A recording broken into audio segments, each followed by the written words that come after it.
ದಲಿತ ವೇದಿಕೆ ಕನ್ನಡ ನ್ಯೂಸ್ಗೆ ಸ್ವಾಗತ.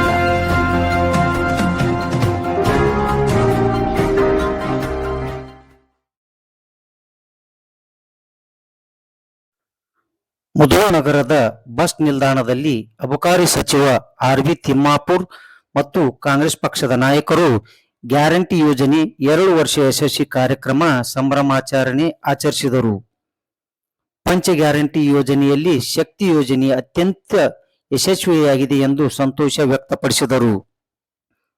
ಈ ಸಂದರ್ಭದಲ್ಲಿ ಪ್ರಯಾಣಿಕ ಮಹಿಳೆಯರು ಶಕ್ತಿ ಯೋಜನೆ ಮಹಿಳೆಯರಿಗೆ, ಕರ್ನಾಟಕ ರಾಜ್ಯದ ಮಹಿಳೆಯರಿಗೆ ಎಲ್ಲರಿಗೂ ಅನುಕೂಲಕರವಾಗಿದೆ ಎಂದು ಸಚಿವ ಆರ್.ಬಿ. ತಿಮ್ಮಾಪುರ್ ಅವರು ಕಾಂಗ್ರೆಸ್ ಪಕ್ಷಕ್ಕೆ ಅಭಿನಂದಿಸಿದರು.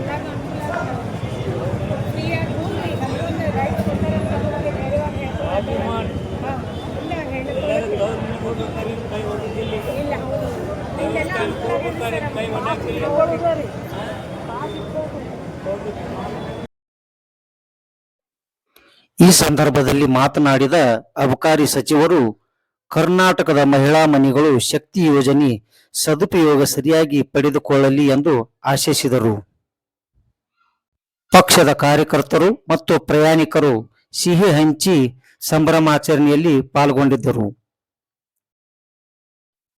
ಈ ಸಂದರ್ಭದಲ್ಲಿ ನಗರಸಭೆ ಅಧ್ಯಕ್ಷತೆ ಸುನಂದಾ ತೇಲಿ, ನಗರ ಘಟಕ ಅಧ್ಯಕ್ಷ ರಘು ಮುಕಾಶಿ, ನಗರಸಭೆ ಸದಸ್ಯರಾದ ಸತೀಶ್ ಗಾಡಿ, ಕಾಂಗ್ರೆಸ್ ಮುಖಂಡರಾದ ರಾಜು ಭಾಗವಾನ್, ರಘುನಾಥ್ ಪೂಜಾರಿ, ಉದಯ್ ಸಾರ್ವಾನ್, ಕಾಂಗ್ರೆಸ್ ಪಕ್ಷದ ಕಾರ್ಯಕರ್ತರು ಮತ್ತು ಸಾರಿಗೆ ಸಂಸ್ಥೆ ಅಧಿಕಾರಿಗಳು ಈ ಕಾರ್ಯಕ್ರಮದಲ್ಲಿ ಉಪಸ್ಥಿತರಿದ್ದರು.